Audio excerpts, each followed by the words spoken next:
কিছু মনে করবেন না, আপনারা কে মানেন আমি জানি না, কিন্তু দেখবেন বিড়াল যখন রাস্তা কাটে তখন আপনারা মোটরসাইকেলে যেতে যেতে গাড়ি থামিয়ে দেন না? জোরে বলুন হ্যাঁ না, জোরে বলুন আপনারা করেন কি না?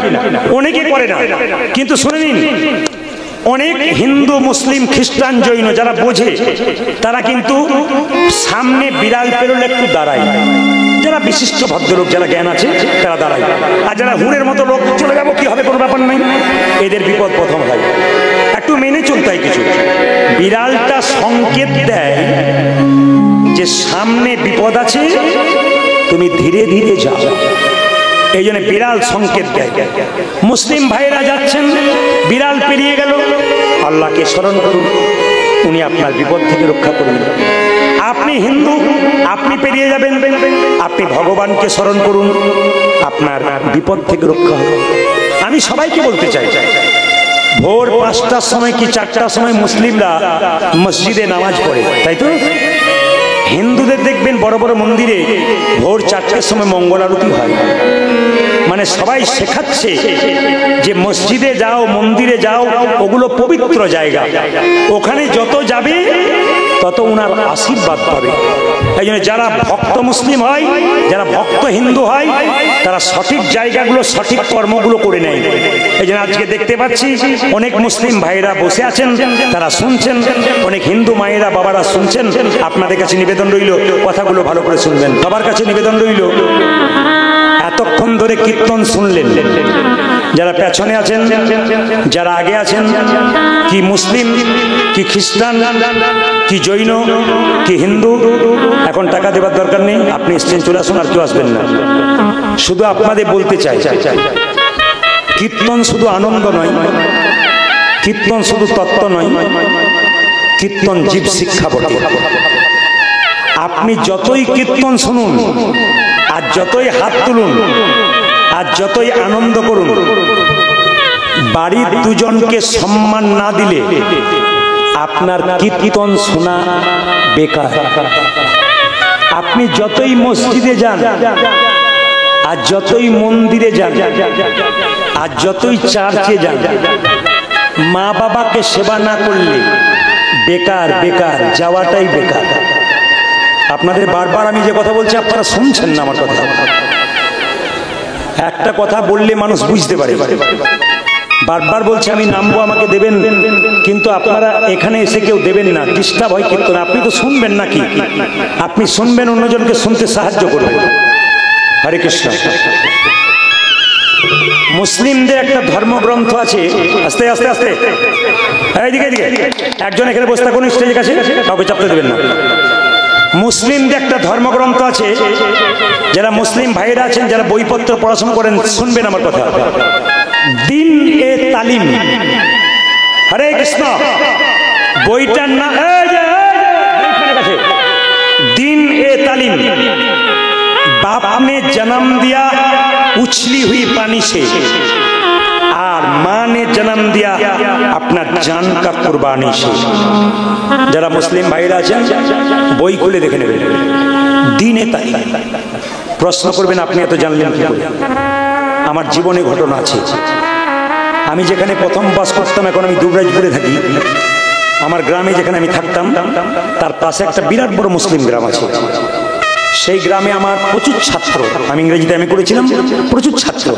আর যত ছাত্র ছাত্রী আছে 80% ছাত্র ছাত্রী মুসলিম, মুসলিমদের ছেলে মেয়েরা আমার কাছে অনেক পড়াশোনা করেছে, এখন তাদের বিয়ে হয়ে গেল, সংসার হয়ে গেল, তারা আমাকে সম্মান দেয় এবং তারা বলে, ওদিকে পেরিয়ে গেলে বলে, স্যার আপনাকে দেখতে পাই। বলে কোথায় দেখতে পাও?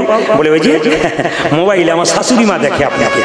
বাহ, তোমার শাশুড়ি মা দেখবেন? হ্যাঁ, আপনি তো খুব ভালো কথা বলেন, ওগুলো আমার শাশুড়ি মা। মুসলিম বলে কি হবে শোনেন, আমি হাওড়া জেলায় গান করতে গেলে, রাস্তায় ডাব কিনতে গেলে, এক জায়গায় ডাব কিনছি, দেখছি 3টে ছেলে ছুটে এলো, দাদা ডাব কিনবেন না, আমি পয়সা দেবো। তুমি কেন দেবে? আমার মেদিনীপুরে বাড়ি, আমি একটা মুসলিমের ছেলে, আপনার কীর্তন আমার ছেলে মেয়েরা শোনে। ক্লাস 9-এ পড়া মেয়েটা আমার আপনার কীর্তন শোনে, ডাবের দামটা আমি দিয়ে দেবো। আমি তখন মনে করি এর মতো বড় পাওনার নেই, এর মতো বড় পাওনার নেই। সবাই হুগলির একজন কোর্টে চাকরি করে কলকাতায়, মুসলিমদের ছেলে, 7 দিন পর পর আমাকে ফোন করে, ফোন না ধরে আমার উপর রেগে যায়, আমাকে বাবা বাবা করে। কি দরকার ছিল? সে বলে আমার জীবনটা আপনি পরিবর্তন করে দিয়েছেন। আপনার কথা শুনে আমি পরিবর্তন করে নিয়েছি, আমি জীবনটাকে বুঝতে পেরেছি জীবন কি জিনিস। বসুন বসুন বসুন, গল্পনে বসুন, এই কথাগুলো শেষ শুনে যান আপনারা আমার কাছে। আমি সবসময় সময় দিতে পারি না। তো আমি বলে রাখি, আমি যেখানে টিউশন পড়াতাম, যে বাড়িতে মুসলিম বাড়িতে, তাদের ওখানে মৌলভী সাহেবদের আনাগোনা হতো। তারা আমাকে বলতো, বাবা তুমি কীর্তন করছো তো, অনেক বয়স, তারা এখন নেই, চলে গেছে পৃথিবী ছেড়ে, কীর্তন করছো তো, আমাদের শাস্ত্রের কিছু কথা বলবো। উনি তখন আমাকে বলেছিলেন, লিখে নাও কাগজে, দিন এ তালিম, এতে বলেছে বাপ ने जन्म दिया उछली हुई पानी से, माँ ने जन्म दिया अपना जान का कुर्बानी से। বলছে বাবা তো দুদিন আনন্দ করেছে মাত্র, কিন্তু মা কত বড় ত্যাগ স্বীকার করেছে। একটা মা পেটের ভেতরে 10 মাস 10 দিন তোমাকে রেখেছে পৃথিবীতে। মা এইদিকে এইদিকে, পৃথিবীতে মা, মায়ের মতো অবদান কোথাও নাই। আপনার 5টা ছেলে হোক তাও সমান, আপনার একটা হোক তাও সমান। শুনবেন মন দিয়ে। তিনি আরো আমাকে বললেন, চলতা হ্যায় রিক্সা, উড়তা হ্যায় ধুল, মা বাপ কা হাত মে হ্যায় জান্নাত কা ফুল। তিনি মৌলভী সাহেব এখন নেই, চলে গেছেন পৃথিবী ছেড়ে। তাকে আমি অনেক নমস্কার করি, অনেক ভালোবাসি, শ্রদ্ধা করি। কেন? তিনি আমাকে এই কথাগুলো দিয়ে গিয়েছিলেন, আমি সব জায়গায় বলতে পারি। মুসলিম ভাইরা বলেন, হ্যাঁ কথাগুলো খুব দামি বলেছেন। কি চলতা হ্যায় রিক্সা, উড়তা হ্যায় ধুল, মা বাপ কা হাত মে হ্যায় জান্নাত কা ফুল। স্বর্গের ফুল মা বাবার হাতে আছে। তোমার ছেলে মেয়েকে নিয়ে ঘর ছেড়ে তুমি নলহাটিতে বাসা বাঁধলে কিংবা চাঁতরাতে বাসা বাঁধলে, আর তোমার বাবা মা খাবার জন্য এখানে কেঁদে বেড়াচ্ছে, তুমি তোমার ছেলেকে কি শিক্ষা দিচ্ছ? তোমার ছেলে তোমার কাছ থেকে শিখছে আমার মা বাবা, আমার দাদু ঠাকুমার সঙ্গে, নানা নানির সঙ্গে কেমন ব্যবহার করলো, সেই ব্যবহারটা আপনাকেও করবে। আপনি তৈরি থাকুন। আপনি যেমন করবেন, যদি ওপরে আল্লাহ থাকে, ওপরে ভগবান থাকে, আপনার বিচার হবে। আপনি যদি মা বাবাকে না দেন। তারকেশ্বর, হুগলি, আপনার যদি ওই পথ দিয়ে কেউ যান, তাহলে এদিকে এদিকে ওই পথ দিয়ে যান, দেখবেন সারা বছর কম বয়সী ছেলে মেয়েরা বাঁক কাঁধে নিয়ে বাবা শিবকে জল ঢালতে যাচ্ছে। তো রাত্রিবেলা আমরা গাড়ি নিয়ে গান করে ফিরি, তখন দেখছি অনেক ছেলে বাঁক কাঁধে নিয়ে খুব যাচ্ছে। জিজ্ঞেস করলাম, হ্যাঁ রে, এই জল ঢালতে যাচ্ছিস কি জন্যে? বলছে আমার ছেলে বউ যেন ভালো থাকে তার জন্য। বললাম বেশ, তোর বাবা বেঁচে আছে? বলে হ্যাঁ। কি করে? বলে মাঠে চাষ করে। বললাম তোর বাবা যখন মাঠ থেকে গ্রীষ্মকালে বাড়ি আসে তখন জল দিয়েছিলি? বলে না, দিই নাই। বলে তোর বাবাকে জল দেওয়া বেকার হয়ে গেল। জীবন্ত বাবা বাড়িতে বেঁচে আছে, সে এক গ্লাস জল পেল না। তুমি মন্দিরে গিয়ে ভগবানকে পুজো করছো, লাভ হবে না। জীবন্ত বাবা খাবার জন্য কাঁদছে, তুমি মসজিদে নামাজ পড়ছো না গো, আল্লাহর বরকত তুমি পাবে না, আশীর্বাদ তুমি পাবে না। কেন? উনি আগে থেকেই বলছেন বাবা মাকে সেবা করো। সব শাস্ত্র। মুসলিমদের বড় বড় বক্তা আপনি ইউটিউবের মাধ্যমে দেখবেন, আমি প্রচুর দেখি, তারা একই বক্তব্য সব জায়গাতে রাখছে যে আসল দুজনকে সেবা যত্ন করো, নইলে জীবনে কোনো লাভ হবে না। আপনি ভাবতে পারেন আমরা 4 ভাই, একজন দেবেন, আমি দেবো কেন? আপনি দেন, আপনার ছেলে দেখতে পাবে আমার বাবা মা কি করেছে, আপনাকেও করবে। আপনি তৈরি থাকুন, আপনার রক্তের সন্তান করবে না কেন? আপনি দিয়েছেন, তাহলে ওপরওয়ালার বিচার কোথায় রয়েছে? মাকে যেন কেউ কাঁদিও না। একটা মায়ের পেটে একটা বাচ্চা 10 মাস 10 দিন জায়গা হয়। সেই ছেলে বড় হয়ে যখন নলহাটিতে কি কেনে, নলহাটিতে ফ্ল্যাট কেনে কিংবা কলকাতায় ফ্ল্যাট কেনে, আত্মীয় স্বজন শ্বশুর শাশুড়ি সবার জায়গা হয়, কিন্তু বাবা মায়ের জায়গা হয় না। তাকাবেন তাকাবেন তাকাবেন, আপনারা সেই 7টা থেকে বসে আছেন, আপনাদের নমস্কার জানাই, আপনাদের প্রণাম জানাই, আপনাদের সবাইকে সালাম জানাই। যারা মুসলিম ভাইরা আছেন আপনারা অনেকক্ষণ থেকে বসে আছেন, আপনারা কাল সকালে আলোচনা করতে পারবেন আমি যে 3.5 ঘন্টা বসে রইলাম প্রদীপ বাবুর কাছে কি পেলাম। মায়ের মতো আপন পৃথিবীতে কেউ হয় না। দুর্গা পুজোর সময় ছেলে মেয়েকে ভালো কাপড় দিলে, মহরমের সময় ঈদের সময় ছেলে মেয়েকে ভালো কাপড় দিলে, কিন্তু বাবা মাকে একটা দিতে পারলে না।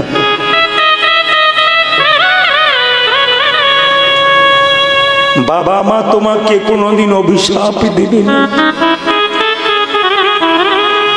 বাবা মা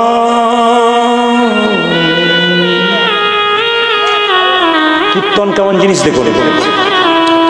এতক্ষণ আপনারা হাসছিলেন, হাততালি দিচ্ছিলেন, হরে কৃষ্ণ বাবু, এতক্ষণ হাসছিলেন, আনন্দ করছিলেন। কীর্তনটা কোন জায়গায় পৌঁছায়? মা বাবার চোখের জল ফেলো না। মা বাবা ছেলে মেয়েকে অভিশাপ দেয় না, কিন্তু মায়ের চোখের জল, বাবার চোখের জল তোমার সংসার ধ্বংস করে দেয়। মা বাবাকে কেউ কাঁদিও না। শুনবেন, বাচ্চা যখন মায়ের কোলে জন্ম নেয়, হসপিটালে ভর্তি হয়, তোমার স্ত্রীকে দেখে লক্ষ্য করো। তোমার মা যখন জন্ম দিয়েছিল তখন হসপিটালের ব্যবস্থা কোনটা ভালো ছিল না। এখন তোমার স্ত্রীকে দেখে লক্ষ্য করো, তোমার স্ত্রী একটা বাচ্চা জন্ম দিচ্ছে, তার জন্য কত কষ্ট করছে, রক্তের বন্যা বয়ে দিয়েছে। তোমাকে যখন তোমার মা জন্ম দিয়েছিল কত কষ্ট পেয়েছিল। ডাক্তার বাবু বলেছে মায়ের বাঁচবার আশা নেই, ছেলে বাঁচতে পারে। মা যদি শুনতে পায় ডাক্তার বাবুকে ইশারা করে ডেকে বলে, ডাক্তার বাবু আমি যদি মরে যাই, মরে যাব, আমার খোকাকে দেখে যেন মরতে পারি। পৃথিবীতে একটা বড় ত্যাগকার আছে, পৃথিবীতে এত বড় ত্যাগকার আছে। কি হিন্দু কি মুসলিমের এমন কোন মা আছে যে জল ভাত খেয়েছে, মার ভাত খেয়েছে, ছেলেকে দুধ ভাত দিয়েছে? লজ্জা করা দরকার তোমার। যে মা তোমাকে এত কষ্ট করেছে সেই মাকে তুমি খেতে দিচ্ছ না, লজ্জা হওয়া দরকার তোমার। তোমার মানুষ কুলে জন্ম নিয়ে অন্যায় হয়েছে, তোমার পশু কুলে জন্ম নেওয়া উচিত ছিল। পশু যেমন মা চিনল না, বাবা চিনল না, তুমি যদি মানুষ কুলে জন্ম নিয়ে মা বাবা চিনলে না, তবে তোমার পশুর সঙ্গে কি তুলনা রইল? মা বাবাকে কাঁদিও না। শীতকালের দিনে মা ছেলেকে কোলে নিয়ে শুয়ে আছে, কাপড়ে প্রস্রাব করেছে, মা কাপড়টা সরিয়ে দিয়েছে, আবার কাপড় নিয়েছে, আবার প্রস্রাব করে দিয়েছে। শেষে যখন বিছানা কাপড় সব ভিজিয়ে দিয়েছে, মা তখন সারা রাত্রি শীতের ঠান্ডাতে নিজের ছেলেকে বুকের গরম দিয়ে রেখেছে। এরই নাম মা। এতক্ষণ ধরে কীর্তন শুনলেন, কোনো লাভ হবে না যদি আসল জায়গাটা ঠিক না করে।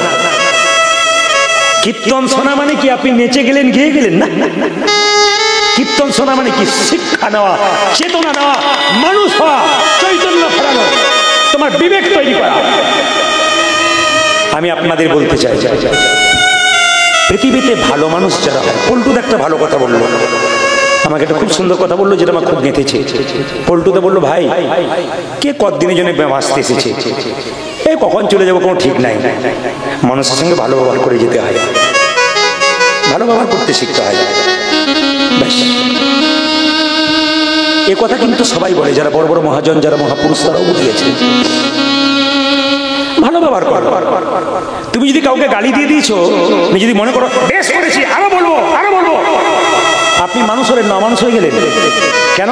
আপনি তো বলেন যে ভাই কালকে তোমাকে একটু গালি দিয়ে ফেলেছিলাম, কিছু মনে করো না, আমার অন্যায় হয়ে গেছে, আপনি মানুষ হয়ে যাবেন। আর যদি আপনি বলেন বেশ হয়েছে, আরো বলবো আপনি মানুষ হতে পারবেন না। এগুলো শিক্ষণীয় বিষয়, এগুলো শিখতে হয়। কেন? আপনি বাবা হয়েছেন, আপনার কাছ থেকে আপনার বাচ্চা শিখবে। আপনি লাঠি নিয়ে মারামারি করবেন, আপনার ছেলে শিখবে আমার বাবা লাঠি চালায়, আমিও চালাবো। আপনি ভদ্রলোক হবেন, আপনার ছেলে ভদ্রলোক হবে। পাঁচটা মানুষের সামনে বসবে, ভালো কথা বলবে, আপনার বুকটা ভরে উঠবে। আমি মুসলিম হই আর হিন্দু হই, আমার ছেলে শিক্ষিত, আমার ছেলে ভদ্র, বাবার কত গর্ব হয়। আমি বারবার বলবো, ছেলে মেয়েদেরকে স্কুলে কলেজে বিরাট বড় ব্যাগটা পিঠে দেবার আগে শিখিয়ে নিন কি, মন্দিরে যাও, প্রণাম করো। মুসলিম ভাইদের শিখিয়ে দেবেন আপনারা মসজিদে যেতে হয় বাবা, নামাজ পড়ো। দেখবেন মুসলিম ভাইদের শুক্রবার জাকাত হয়, আমি দেখেছি, হাতে ধরে বলে ভাই কিয়ামতের দিনে গিয়ে আসবে, কখন বলা যায় না, চলো ভাই মসজিদে চলো, ওরা ডেকে ডেকে নিয়ে যায়। আমি আপনাদের বলতে চাই, প্রত্যেকটি ধর্মাবলম্বী মানুষকে বলতে চাই, প্রত্যেকটি ধর্মের জায়গাকে সম্মান দাও। প্রত্যেকটি ধর্মের জায়গা পবিত্র, কোনো জায়গা অপবিত্র নয়, সব ধর্মের জায়গা পবিত্র, সম্মান দাও, মাথা নিচু করো। আমার খুব ভালো লাগবে, সবার ভালো লাগবে দেখবে। এই জন্য আমি আগেই প্রথমেই বলেছি, হযরত মুহাম্মদ নিজের মুখে বলেছেন যে সব ধর্মকে যে সম্মান দিয়েছে তিনি মানুষ। আর যিনি নিজের ধর্মকে বড় মনে করে অপর ধর্মকে ছোট করে, উনি মানুষ নন, উনি হিংসা ছড়ায়, উনি বিবাদ ছড়ায়, উনি ধর্ম করেন না। পরিষ্কার বলা আছে, একবারে পরিষ্কার। তাই বারবার বলবো, আপনারা সম্প্রীতি বজায় রাখুন, ভালোবাসুন। আজকে গানারটাতে এসে আমি যেটা দেখলাম, আমি খুব খুশি। প্রত্যেকটি মুসলমান ভাইয়ের উপরে আমার একটা ভালো শ্রদ্ধা রইল, ভক্তি রইল। প্রত্যেকটি হিন্দু ভাইদেরকে আমার শ্রদ্ধা রইল, ভক্তি রইল। কেন? আপনারা সুন্দর কীর্তন শুনছেন। আর এখানকার মুসলিম ভাইয়েরা বললেন আমাদের অনুষ্ঠানে ওরা, ওদের অনুষ্ঠানে আমরা, এত বড় মিলবন্ধন পেয়ে আমি খুব খুশি হয়েছি। এদের জন্য একবার বহিরাগত যারা এসেছেন সবাই মিলে হাততালি দিন একবার। নিতাই সবাই হাতে, এই বন্ধন চিরকাল থাক। আমি আগামীতে যদি কোনো কারণে প্রভুর কৃপায় এখানে আসতে পারি, আবার আমি যেন দেখতে পাই এই সুন্দর বন্ধন সবকিছু। শুধু বলতে চাই মায়েরা, একটা কথা বলে দিই মায়েরা, সবাই লক্ষ্য করুন, মাকে কেউ কাঁদাবেন না, মায়ের মতো আপনার কেউ হয় না। ভক্তি যার কৃষ্ণ তার, সর্বশাস্ত্রে কয় ভক্তি না থাকিলে কৃষ্ণ দেখিলেই কি। তোর প্রথম প্রশ্নের উত্তর হলো। দ্বিতীয় প্রশ্ন, ভগবান কি খায়? মায়েরা এবার আপনারা বলবেন, 4টে আপেল 4টে কলা মন্দিরে নিয়ে যান, জোরে বলুন ভগবান খায়। বলতে হবে কিন্তু খায়। 2-4 জন দেখছে, হ্যাঁও বলবো না, নাও বলবো, যা বলবেন উনি বলবেন ভগবান খায়, জোরে বলুন। আচ্ছা আমি বলতে চাইছি, 2-1 জন গালে হাত দিয়ে বসে আছেন কেন? যিনি জগতের মালিক তার গালে হাত পায়, আপনার গালে হাত আসে কেন? যে জগৎ সংসার চালাচ্ছে তার গালে হাত পায়, আপনার গালে হাত কেন? ভাবছো বসে চলবে কিসে? তুমি ভাববার কে? যিনি ভাববার তিনি ভাবছেন, তুমি ভাবো তাকে। তুমি ভাবছো কি করে চলবে, তোমার ভাবার দরকার নাই। কেন ভাবছো বসে চলবে কিসে? তুমি ভাববার কে? যিনি ভাববার তিনি ভাবছেন, তুমি ভাবো তাকে। মায়েরা এইদিকে, ভগবান যদি খায় না, কাল থেকে মন্দিরে কিছু নিয়ে যাবেন না। না না, আপনারা আপেল কলা লেবু। ছেলেকে জিজ্ঞেস করছে ভগবান খায় না মানে? ছেলে বলছে রাজামশাই ভগবান যদি খেত, আমরা খাই, আমাদের পায়খানা ঘর আছে, ভগবানের তাহলে একটা বাথরুম থাকতো তো নাই কেন? তখন ছেলেকে বলছে কথা তুই ঠিক বলেছিস, যুক্তি দিয়ে বোঝা। বলছে ভগবান খায় না, ভগবান দেখে। এই দিয়ে তাকান মায়েরা, 4টে কলা 4টে আপেল মন্দিরে নিয়ে যাবেন, ভগবান দেখে। কি দেখে? অহংকারের ভাবে নিয়ে এলেন না প্রেমের ভাবে নিয়ে এলেন? এই যে খুব দামি কথা, আপনার প্রেমটুকু গ্রহণ করে, আপনার অহংকারটুকু ফেলে দেয়। এই জন্য আমি আপনাদের বলি, যা নিয়ে যাবেন, যদি 2টো বাতাসাও মন্দিরে নিয়ে যান, কিন্তু ভক্তি ভরে নিয়ে যান। আর 1 থালা আপেল কলা নিয়ে যাবেন আর ভেতরে অহংকার থাকবে, তাহলে আপনার কোনো লাভ হবে না। বাহ! তো 2 নম্বর প্রশ্ন হয়ে গেছে। 3 নম্বর প্রশ্ন, ভগবান কখন হাসে? এইদিকে ভগবান 2 বার হাসে। কখন কখন? তাকান, যখন ভাইয়ে ভাইয়ে জায়গা নিয়ে ঝগড়া হয়। আমি গানারডাতে এসে ভালো একটা শিক্ষা পেলাম। এখানকার মানুষ বললেন এখানে ভাইয়ে ভাইয়ে কোনো ঝগড়া না, এখানে কেউ ঝগড়া করে, একবারে ঝগড়া করে। কি মুসলিমদের বলুন কি হিন্দুদের বলুন, ভাইয়ে ভাইয়ে একবারে ঝগড়া নাই, গলা গলি একবারে। দু চারজন বলছে কতজন ঝগড়া করে হাসপাতালে ভর্তি হয়ে যায়, কি করে জানবেন? মানে ভাইয়ে ভাইয়ে সব জায়গাতেই ঝগড়া আছে। এপাশ আমার ওপাশ আমার, ওপর থেকে উনি বলছেন এপাশ ওপাশ করিস না, হ্যাঁচকা দিয়ে টেনে নেবো, বুঝবি মজা। তখন তোর এপাশ ওপাশ কিচ্ছু থাকবে না। আর দেখবেন কখন ভগবান হাসে, তাকাবেন আপনার বাড়িতে কোনো একজন অসুস্থ ব্যক্তি ছটফট ছটফট করছে, এবার মরে যাবে, ডাক্তারকে ডেকেছেন, কি হয়েছে? আমি ডাক্তারবাবু এসেছি, আমি বাঁচিয়ে দেবো, কাঁদবেন না, চুপ করে বসুন। ভগবান তখন বলছে তোরই গ্যারান্টি নাই যে তুই ঘর যেতে পারবি, আবার লোককে গ্যারান্টি দিচ্ছিস নাকি? আমার খাতাতে বেটার নাম উঠে গেছে, আমি তুলবো, আর তুই বলছিস রাখ, তোরই গ্যারান্টি নাই, বাড়ি যেতে যেতে তোকেই তুলে নেবো। ভগবান তখন হাসে। ভগবানের কাজ কি? ছেলে বলো রাজামশাই, এটা কিন্তু আমি কথায় উত্তর দেবো, এই কাজে উত্তর দেবো, কথাই নয়। বলে কিরকম? সিংহাসন থেকে নেমে আসুন। রাজা বলছে নামবো কেন? বলে না নামলে উত্তর হবে না। ভগবানের কাজ কি? যেই না রাজা সিংহাসন থেকে নেমে নিচে বসেছে, অমনি ছেলে গিয়ে সিংহাসনে বসে দিয়েছে। নাম নাম, রাজা বলছে নাম, ছেলে বলছে এটাই তো আপনার প্রশ্নের উত্তর। ভগবানের কাজ কি? কাউকে ভিখারি করা, কাউকে রাজা করা। তুমি রাজা ছিলে, আমি ভিখারি ছিলাম, আমি হলাম রাজা আর তুমি হয়ে গেলে ভিখারি। এই জন্য বাবা আপনাদের কাছে নিবেদন রইল, আজকে কেউ রাজা আছেন, কালকে কেউ ভিখারি। ধন নিয়ে কেউ অহংকার করবেন না, গাড়ি বাড়ি টাকা পয়সা নিয়ে কেউ অহংকার করবেন না, কারণ উনি দিতে যতক্ষণ নিতে ততক্ষণ, দিয়ে ধন দেখে মন, কেড়ে নিতে কতক্ষণ। তিনি দিতেও যতক্ষণ আর নিতেও ততক্ষণ। যদি দিয়েছে তাহলে উনার ভজনা করো, উনাকে ডাকো, দেখো তোমার সব ধন তিনি রক্ষা করবেন। তাই সবার কাছে নিবেদন রইল বাবা, যে হাত তুলবে না তার দশা কেমন হবে? আপনার শরীরে রক্ত আপনার ছেলের শরীরে বইছে, মেয়ের শরীরে বইছে, আপনি হাত তুলবেন না, আপনার ছেলেও তুলবে না। যেমন কিছুদিন আগে একটা আসরে গান করতে গেলাম, একজন ভদ্রলোক বললেন আমার মায়ের 80 বছর বয়স, কীর্তন শোনে আপনার খুব, একবার বাড়ি চলুন আমার মাকে দেখবেন, আমার মা আসতে পারবে না। আমি গেলাম, ওনাকে প্রণাম করলাম, উনি বললেন বাবা এলে যখন একটু চা খেয়ে যাও। ভদ্রলোক পা মেলে বসে আছে, আমি চা খাচ্ছি। ভদ্রলোকের ক্লাস 9-এ পড়া ছেলেটা হঠাৎ দৌড়াতে গিয়ে বাবার পায়ে মেরে ফেলেছে। বাবা জিজ্ঞেস করছে প্রদীপ বাবু বসে আছে, আমার পায়ে পা থেকে দিই, প্রণাম কর প্রণাম কর। ছেলে বলল বাবা পরশু তারিখে দাদুর পায়ে তোমার পাটা ঠিকলো, তখন তুমি প্রণাম করনি, আমি করবো। আজকে যদি আপনি হাত না তোলেন, যখন আপনার বয়স হবে ছেলেকে বলবেন ভালো পথে যা, শিখবে কেন? আপনি যদি নিম পাতা হন তাহলে তা আপনার ছেলের রক্তটা নিম পাতাটাও পরিষ্কার করে রক্ত, না কি বলছেন? নিম গাছের ফল নিম ফল হবে, আম গাছের ফল আম ফল হবে। দীনপঞ্চন অনেকাই গৌরাঙ্গ চরিতে, গৌরাঙ্গ চরিতে পুরবের ভাব গোরা মনেতে পড়েছে। রাধে রাধে, এছাড়া কোনো উপায় নাই, সবাইকে বলতে হবে একসঙ্গে রাধে রাধে। আমি আপনাদের দেখতে চাই, প্রতিটি আসরে আমি কথা বলি, আপনাদেরও বলে গেলাম, আপনারা আগামীকাল থেকে যে যাকে দেখবেন সকালবেলায় দেখলে কি বলবেন? জোরে বলুন। খুব খুশি, আমি খুব খুশি। আপনি আপনার বান্ধবীকে দেখলেন, কথা বলবার আগে কি বলবেন? রাধে রাধে। সে যদি না বলে আপনি বলুন। মোবাইলে হ্যালো করছেন, আপনি বলুন না কি রাধে রাধে। সে যদি বলে কবে থেকে রাধে হলি, বলে আজ থেকে শুরু করলাম, তুইও চালু করে দিবি। দেখবেন একবার বলতে বলতে ও একবার বলবেই, ওই জন্য রাধে রাধে বলনা পড়েগা। জোরে বলুন রাধা রানী কি। আজকে লীলার নাম কি? আচ্ছা আমি আপনাদের বলে দিই, সাপের মাথায় কৃষ্ণ নেচেছিল, জোরে বলুন হা না না। সেই সাপটার নাম কি মায়েরা? কালীয় নাগ। সবাই লক্ষ্য করবেন, সাপের মাথায় কৃষ্ণ নেচেছিল। এই লীলাটির নাম কি? কৃষ্ণ কালীয় দমন করেছিল।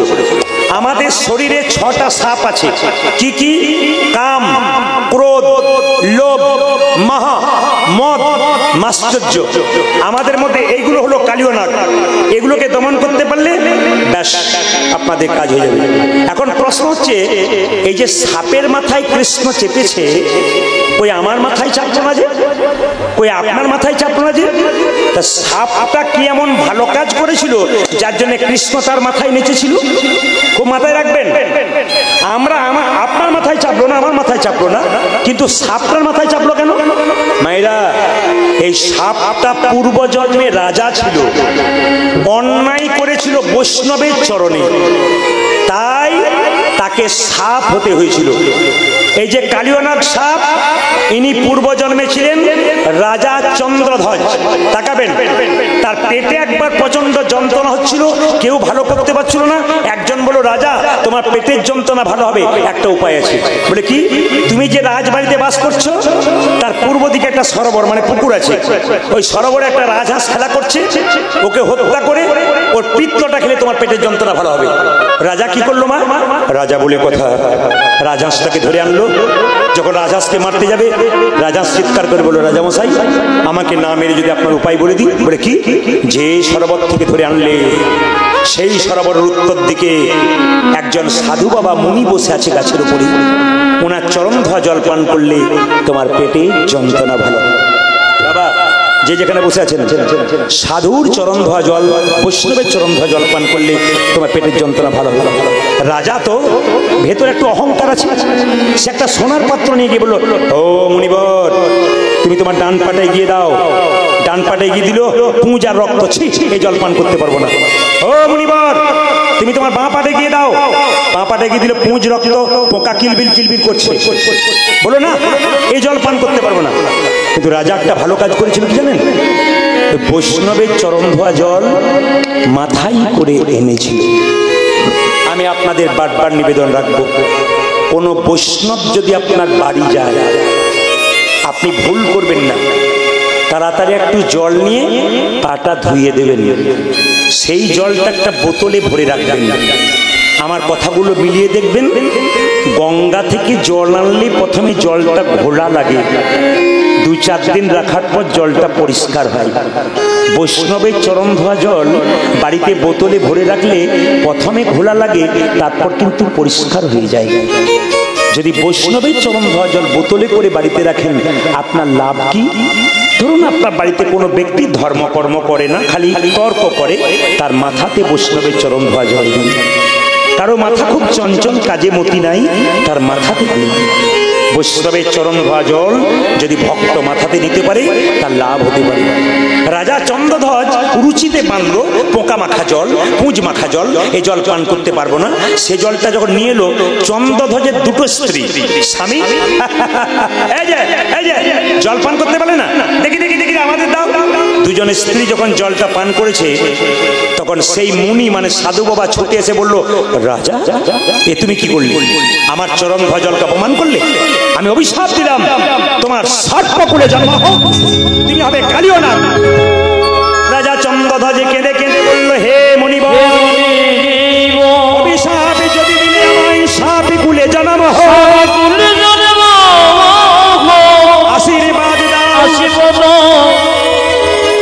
যেন ভগবানের চরণ আমার মাথায় পড়ে, যেন ভগবানের চরণে আমার মাথায় পড়ে। বৈষ্ণব যেমন অভিশাপ দেয়, বৈষ্ণব আশীর্বাদও দেয়। ওগো রাজা, তোমাকে অভিশাপ দিলাম তুমি সাপ কুলে জন্ম নেবে, কিন্তু তোমার মাথায় একদিন ভগবান শ্রীকৃষ্ণের নাচ হবে, যেহেতু বৈষ্ণবের চরণ ধোয়া জল মাথায় করে এনেছ। আপনারা এতক্ষণ ধরে কীর্তন শিখে কীর্তন শুনে কি শিখলেন? বৈষ্ণবের চরণ ধোয়া জল কেউ যদি মাথায় নেয়, তবে গোবিন্দের আশীর্বাদ তার মাথাতে পড়ে। সংসারে থাকতে গেলে শুধু খেলাম, কর্ম করলাম, ঘুমালাম আর টিভি দেখলাম, এ করলে হবে না। কিছু করে যাও, কেউ তোমার জন্য কাঁদবে না গো। তুমি মরে যাবে ভাবছো তোমার জন্য সংসার চলবে না। রাজা বিনে রাজ্য আটক থাকে না। তুমি চলে যাবে, তোমার ছবিটা দরজার সামনে টাঙানো থাকবে, ফুলের মালা দেবে, 2-4 দিন কাঁদবে, সংসার যেমন কাজ তেমন চলবে, শুধু তুমি চলে যাবে। এই জন্য মায়েরা, এই রাজা চন্দ্রধ্বজ কালিয়নাগ রূপে জন্ম নিলেন। বৃন্দাবনে কেউ যদি যান, কালিদহ হ্রদ আছে, ওই কালিদহ হ্রদে কালিয়নাগ আছে, পদকর্তা বর্ণনা করলেন। আমাদের নলহাটির পাশ দিয়ে আমি অনেকবার পেরোই, যাত্রা হই, অনেক পুকুর দেখতে পাই রাস্তাঘাটে, কিন্তু পুকুরের মধ্যে পদ্ম ফুল খুব একটা দেখতে পাই নাই। তো যেখানে পদ্ম ফুল থাকে মায়েরা, যে পুকুরে, আপনারা দেখেছেন কিনা জানি না, ওই পদ্ম ফুলের ফাঁকে একটা সাপ থাকে, ওই সাপটার নাম পদ্মনাগ। ও যদি কাউকে একবার কামড়াতে পাই পার পর্যন্ত উঠতে পারবে না, ওখানেই মারা যায়। তাহলে যেখানে পদ্মনাগ থাকে পুকুরে সেই জলটা বিষ হলো না, কিন্তু কালীনাগ বৃন্দাবনে যে কালীদহ হ্রদে বাস করছে সেই জলটা বিষ হয়ে গেল কেন? কারণ আছে। ভগবানকে কেউ যদি প্রেম করে না পায়, ভগবানের সঙ্গে কেউ কেউ শত্রুতা করে। কালীনাগ মনে মনে ভাবছে, হে গোবিন্দ, তুমি আমায় দেখা দিচ্ছ না, সবাইকে দেখা দিচ্ছ, আমি জলের মধ্যে এমন বিষ ঢালতে শুরু করব, তোমার পশু পাখি যখন রাস্তা দিয়ে পেরিয়ে যাবে বিষের জ্বালায় ছটফট ছটফট করবে, মরবার আগে তোমাকে ডাকবে। আর তোমাকে যখন ডাকবে তখন তুমি এখানে আসবে, আর তুমি এলেই কি হবে? তুমি এলে কি হবে না, তোমাকে আমি দেখা পেয়ে যাবো। তাহলে কালীনাগ কত বড় ভক্ত দেখুন। আপনারা ভাবছেন ভক্ত নয়, পদকর্তা বলছে দেখো দেখো, যদি সেই পথ দিয়ে কোনো পশু পাখি পেরিয়ে যায়, ভগবানের চরণ ভালোবাসেন না বদন ভালোবাসেন? জোরে বলুন কিন্তু, আমি শুনতে চাই আপনাদের কাছে। ভগবানের চরণ ভালোবাসেন না বদন ভালোবাসেন? মুখটা ভালোবাসেন না পাটা ভালোবাসেন? জোরে বলুন। চরণ। আচ্ছা, বদনটা কালো বলে পছন্দ হয় না? না, চরণটা ভালোবাসেন কেন? চরণ না ধরলে বদন পর্যন্ত পৌঁছানো, রেভাবটা বেশি, চরণটা না ধরলে বদনে পৌঁছানো যাবে না। একটু বলবেন তো মায়েরা, ভগবান শ্রীকৃষ্ণের মাথায় কোন পাখির পালক ছিল, কাকের না কোকিলের? জোরে বলুন, জোরে বলুন। যাক, আপনারা ভাগ্যি শেষ ছিলেন, আমি জানতাম না। ভগবান শ্রীকৃষ্ণের মাথায় কোন পাখির পালক? জোরে বলুন, ময়ূরে। আচ্ছা মায়েরা, এত পাখি থাকতে ভগবান ময়ূরের পালকটা নিল কেন? একটু জেনে নিন। ভগবান রামচন্দ্র কত বছরের জন্য বনবাসে গিয়েছিল? জোরে বলুন, 14। আচ্ছা বলুন তো মায়েরা, রাবণ যখন সীতাকে হরণ করে নিয়ে চলে গেল, একটা পাখি দেখবেন বাধা দিয়েছিল, পাখিটার নাম কি? জোরে বলুন, কি? জটায়ু। আচ্ছা মায়েরা, রাবণ জটায়ুর কি করেছিল? ডানা কেটে দিয়েছিল। জটায়ু যখন ডানা কাটা অবস্থায় ছটফট ছটফট করছে, ভগবান রাম বলল, জটায়ু তোমার ডানা কাটা গেল কেন গো? জটায়ু বলল, প্রভু আমি মাকে বাঁচানোর চেষ্টা করছিলাম, কিন্তু রাবণ আমার ডানা কেটে দিয়েছে। ও প্রভু, আমি আর বাঁচবো না, এবার তুমি আমাকে আশীর্বাদ করো যেন পরের জন্মে তোমার সঙ্গ পাই। বাবা, আজকে আপনাদের কাছে নিবেদন, কীর্তন শুনতে এসে যতক্ষণ হরিবাসরে বসে থাকবেন, ভগবানের কাছে প্রার্থনা করবেন যেন জন্মে জন্মে মানুষ কুলে জন্ম নিয়ে ভগবানের চরণ দুটো লাভ করতে পারেন। এই দিয়ে তাকাবেন, এই দিয়ে তাকাবেন। মানুষ জন্মটা তো সহজ নয়। আপনি মানুষ জন্ম পেয়েছেন মানে আপনি ভাগ্যবান। কুকুর গরুগুলো ঘুরে ঘুরে বেড়াচ্ছে রাস্তাতে, ওরা কীর্তন শুনতে পারে না, বলতে পারে না, কিন্তু আমরা মানুষ বলতে পারি, আমরা শ্রেষ্ঠ জীব। আমরা খুব খুব কষ্ট করে জন্ম পেয়েছি। একটু তাকাবেন আমার দিকে। তো এইদিকে এদিকে জটায়ু পাখিটা বলল, প্রভু জন্মে জন্মে যেন তোমার চরণ লাভ করতে পারি। ভগবান বললেন, জটায়ু আগামী দাপরে আমি যখন কৃষ্ণ হব, তখন তুমি হবে ময়ূর পাখি, তোমার পালকটা আমি মাথায় নেব। আচ্ছা, এখানে কিন্তু খুব দামি প্রশ্ন, আপনার উত্তর দেবেন, আমি দেবো না। ভগবানের ছবি নিশ্চয়ই সবাই দেখেছেন। আচ্ছা বলুন তো মায়েরা, ভগবান যখন এরকম করে দাঁড়ায়, তখন ময়ূরের পালকটা বাম দিকে হেলে থাকে না ডান দিকে থাকে না সোজা থাকে? বলবেন আপনারা, জোরে বলুন, কোন দিকে থাকে? কোন দিকে থাকে? ডান দিকে। তাহলে বাম দিকে না সোজা? ভগবান শ্রীকৃষ্ণের ময়ূরের পালকটা বাম দিকে থাকে। আচ্ছা বাবা, এখানে প্রশ্ন আছে, ভগবান শ্রীকৃষ্ণের ময়ূর পালকটা সোজা রইল না, ডান দিকে রইল না, বাঁ দিকে রইল কেন? এইদিকে এইদিকে এইদিকে, শুধু কীর্তন শুনলে হবে না, বাঁ দিকে রইল কেন? আসলে আপনারা বাড়িতে সবাই বাস করেন, ঝগড়া আপনাদের হয় কাজ কাজ নিয়ে। ভগবানের শরীরে যারা আছে তাদের মধ্যে ঝগড়া হচ্ছে। কিরকম? ময়ূর পুচ্ছ বলছে, ময়ূরের পালক বলছে, এ নূপুর তুই ছোট লোক, তুই গোবিন্দের পায়ে থাকিস, আমি বড় লোক, আমি গোবিন্দের মাথায় থাকি। নূপুর বলল, ময়ূর পুচ্ছ কে ছোট লোক কে বড় লোক তার প্রমাণ নিতে গেলে মা আজ থেকে একজনকে বিচার করতে হবে। আপনাদের গানাড্ডাতে দু ভাইয়ে যদি ঝগড়া হয়, তবে মাঝখান থেকে একজন মিটাই দেয় না? জোরে বলুন হ্যাঁ না? সে নেতা হোক, মন্ত্রী হোক, কে হোক, কিংবা পঞ্চায়েতের লোক হোক, মিটাই দেয় না? কিংবা পাড়ার লোক মিটিয়ে দেয় না? তাহলে মাঝখানে একজন থাকে। তাহলে মায়েরা এবার উত্তর দিন তো, নুপুর আর মৌ পালকের মধ্যে ঝগড়া হচ্ছে, তাহলে মাঝখানে কে আছে? আমার দিকে তাকান, জোরে বলুন কে আছে? সবাই জোরে বলুন কে আছে? সবাই জোরে বলুন। বাঁশি। বাঁশি কি বলছে দেখুন, ওরে মৌর পুচ্ছ, এই জগতে যত সাধুগুরু বৈষ্ণব আছে, তারা তো কোনোদিন গোবিন্দের মাথায় থাকতে চাই না। তারা তো কোনোদিন গোবিন্দের মাথায় থাকিতে চায় না। এই জগতে যত সাধুগুরু বৈষ্ণব আছে, সাধুগুরু বৈষ্ণবী আছে, তারা গোবিন্দের চরণে জায়গা পেতে চায়। গোবিন্দের চরণে তারা জায়গা পেতে ওরে নুপুর রে, তুই যদি গোবিন্দের চরণে পেয়েছিস, তবে তোর জায়গাটা শ্রেষ্ঠ জায়গা। নুপুরের আনন্দ ধরছে না? নুপুরে জিতং জিতং জিতং বাজ, জিতং জিতং জিতং বাজ, জিতং জিতং জিতং বলে চরণে পেয়ে জিতং জিতং জিতং। ওই যে গোবিন্দের রাঙা চরণে পেয়ে জিতং জিতং জিতং বাজ, গোবিন্দের রাঙা চরণে পেয়ে আর আনন্দ ধরে না, আনন্দ ধরে না, রাঙা চরণে পেয়ে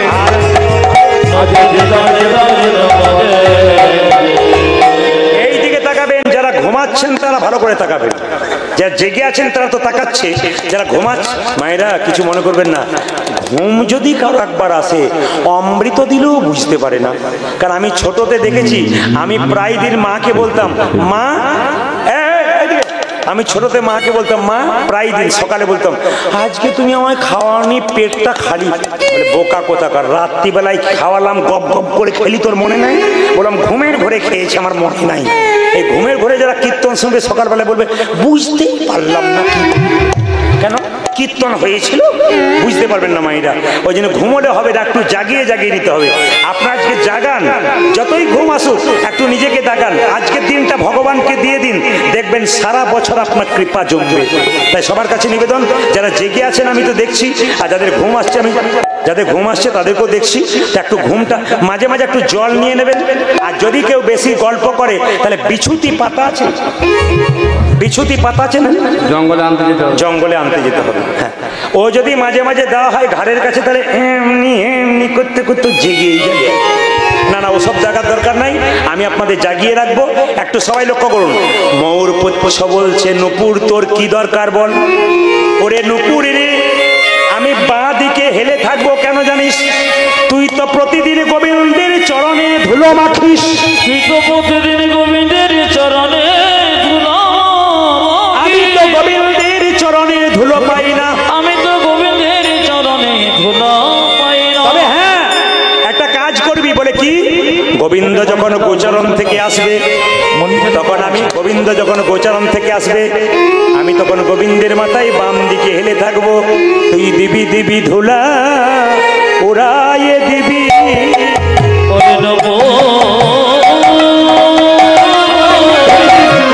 হরি হরি হরি হরি বল, হরি বল।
ভগবান শ্রীকৃষ্ণের বাঁ দিকে কে দাঁড়িয়ে থাকে? জোরে বলতে হবে, ভগবান শ্রীকৃষ্ণের বাঁ দিকে কে দাঁড়িয়ে থাকে? রাধারানী দাঁড়িয়ে থাকে। তো মৌপুচ্ছটা বাম দিকে হেলে আছে কেন? ও ভাবছে সোজা থাকলে তো গোবিন্দের মুখ দেখতে পাবো, ডান দিকে থাকলে গোবিন্দের বদন দেখবো, আর বাঁ দিকে থাকলে রাধা বদনে দেখতে পাবো, রাধা বদনে দেখতে পাবো, আমি রাধা বদনে দেখতে পাবো। তাই তো বামে হেলে রইব, রাধা বদনে দেখতে পাবো।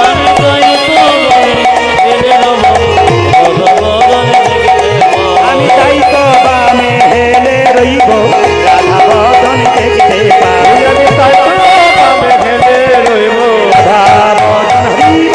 ওই আমি তাই তো বামে হেলে রইব, ওই আমি তাই তো বামে হেলে রইব, আমি রাধা বদনে দেখতে পাবো।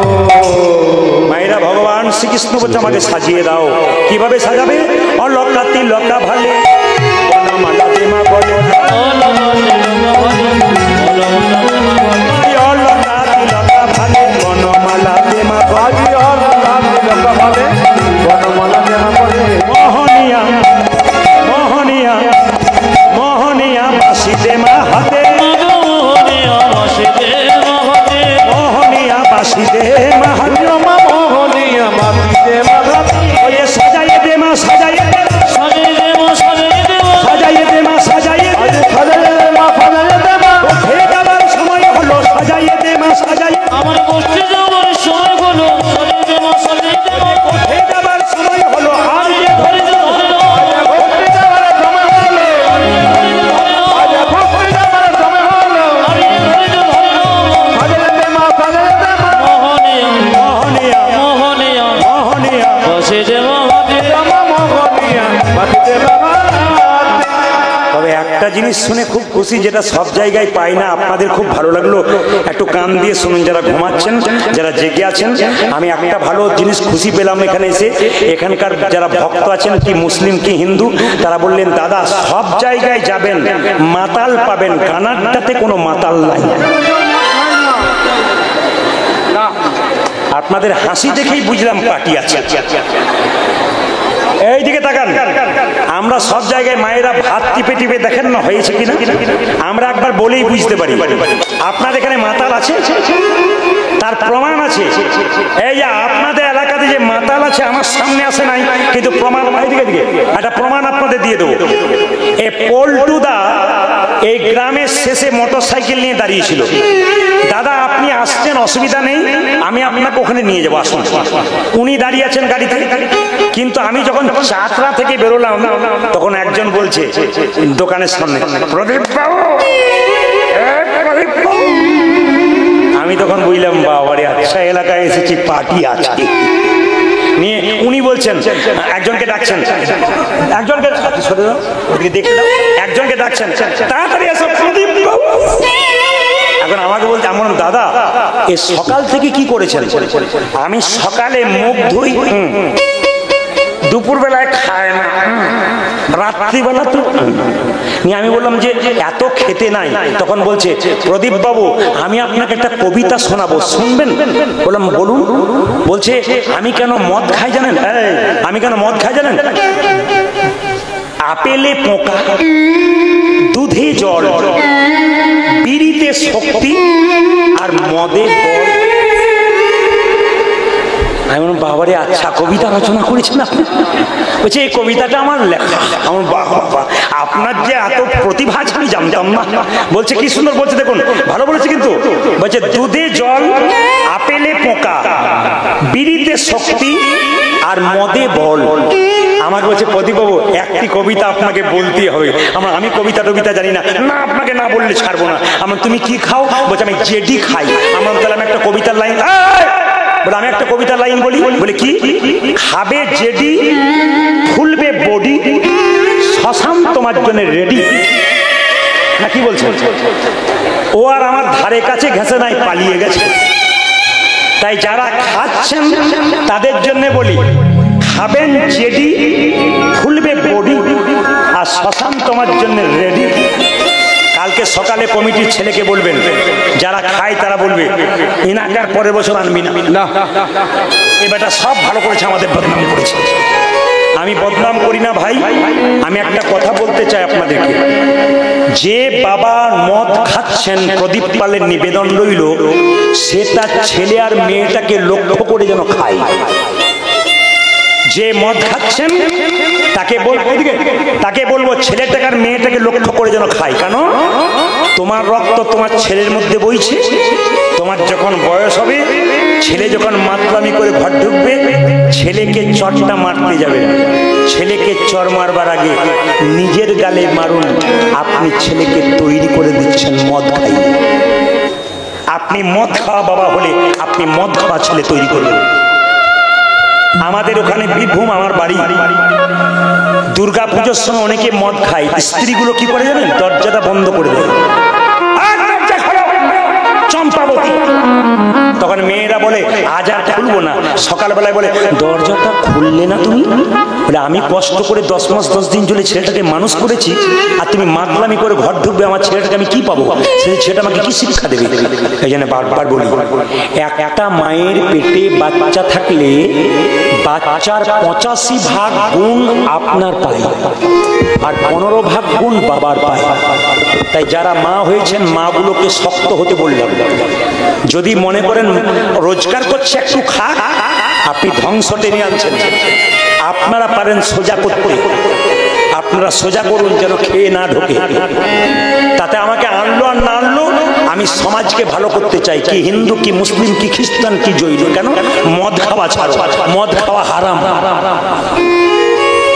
মুসলিমদের শাস্ত্র বলছে মদ খাওয়া হারাম, আর আমাদের হিন্দুদের জন্য বললো মদ খাওয়া অন্যায়, পাপ পাপ। যে মদ খায় তার মতো নিকৃষ্ট ব্যক্তি পৃথিবীতে নাই। তবে শুনে নিন, এইদিকে তাকাবেন, এইদিকে তাকাবেন মায়েরা। কয়েকদিন আগে একটা আসরে গান গাইছি, একজন ভদ্র মহিলা এসে বলছে, প্রদীপ বাবু, এই যে ইনাকে আমি সঙ্গে করে নিয়েছি, ইনি আমার পতিদেবতা। বাহ, ইনি কি করেন? বলে যা করেন করেন, যা করেন করেন, সারাদিন খালি একটু আসরে বলবেন যেন না খায়। এখন লক্ষ্য করুন মায়েরা, স্বামী স্ত্রীতে দুজনের সামনে বসেছে, আর আমি বলে ফেলেছি মদ খেলে 3টে লাভ হয়। তখন স্বামীটা স্ত্রীকে বলছে দেখেন না, বলছে মদ খেলে 3টে লাভ হয়। এখন যেই না বলছে 3টে লাভ হয়, কি কি লাভ? যে মদ খায়, ওই যে যারা খায় তার জন্য বলি, যে মদ খায় তার 3টে লাভ। কি? তার বাড়িতে চোর ঢোকে না, 2 নম্বর কি?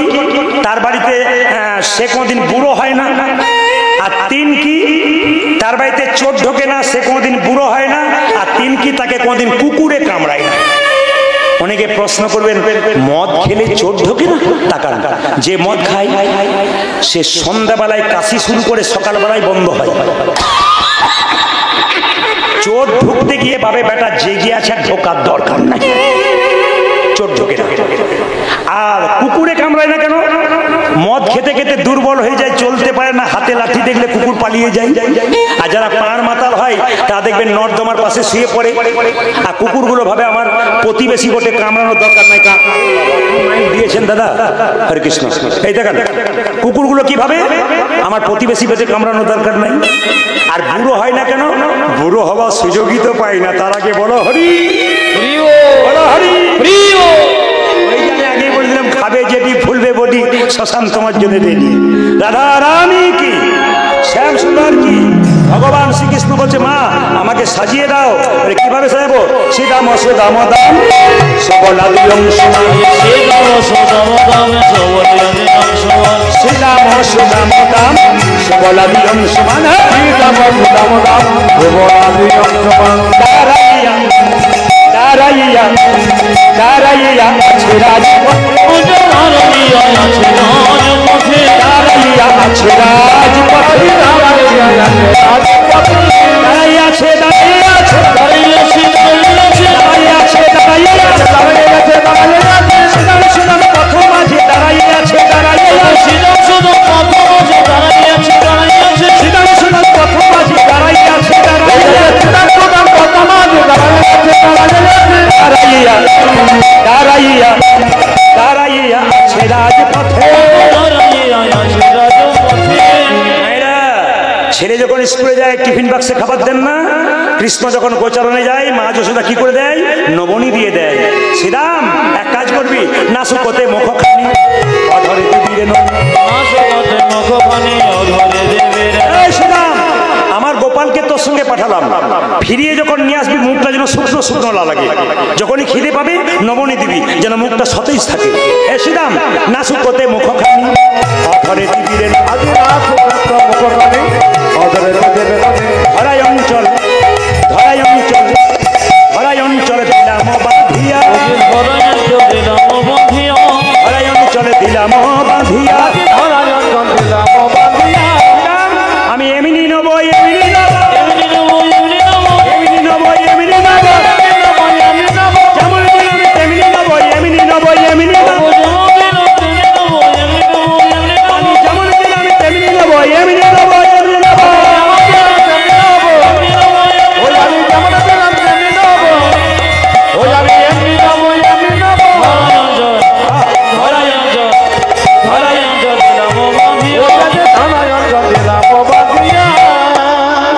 এই যে ক্যামেরা আমার এসেছে, এই ক্যামেরাটার নাম হচ্ছে অহনা স্টার কীর্তন। আপনারা 2-4 দিন পরে মোবাইলে সার্চ করবেন, দেখবেন গানটা বেরোবে, গানাড্ডা হরিবাস, দেখবেন গানটা বেরোবে।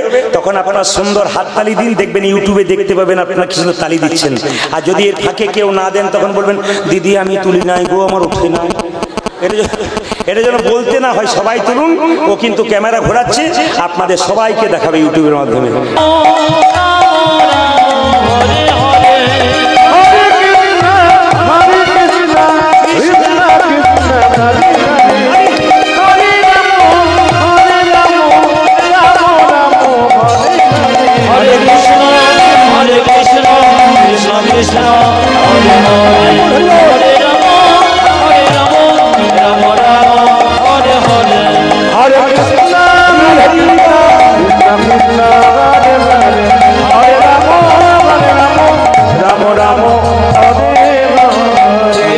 ভগবানের কপালে তিলক আছে, প্রতিটি মায়েদের কপালে তিলক থাকা দরকার। মায়েরা যখন স্মৃতিতে সিঁদুর নেয়, একটা জায়গায় অন্যায় করেন, স্মৃতিতে সিঁদুর নিলে এক জায়গায় সিঁদুর নিতে নাই, শরীরের 5 জায়গায় সিঁদুর নিতে হয়। শিখে যান, কীর্তন শোনা মানে আপনাকে শিখে যেতে হবে। স্মৃতিতে সিঁদুর 1, কপালে ভেলভেটের টিপ নিচ্ছেন। শাস্ত্র বলছে কপালে ভেলভেটের টিপ নেবার আগে সিঁদুরের ফোঁটা লাগান, তবে স্বামীর মঙ্গল হয়। আপনি স্মৃতিতে সিঁদুর নেন মানে কি? স্বামীর মঙ্গল। আপনার স্মৃতিতে সিঁদুর মানে কি? আপনি রাস্তা দিয়ে যাবেন, আপনার পরিচয় আপনি বিবাহিতা নারী, আপনার বিপদ হবার চান্স কম। আপনি একটা চিহ্ন নিয়ে যাচ্ছেন যে আমার বিয়ে হয়ে গেছে।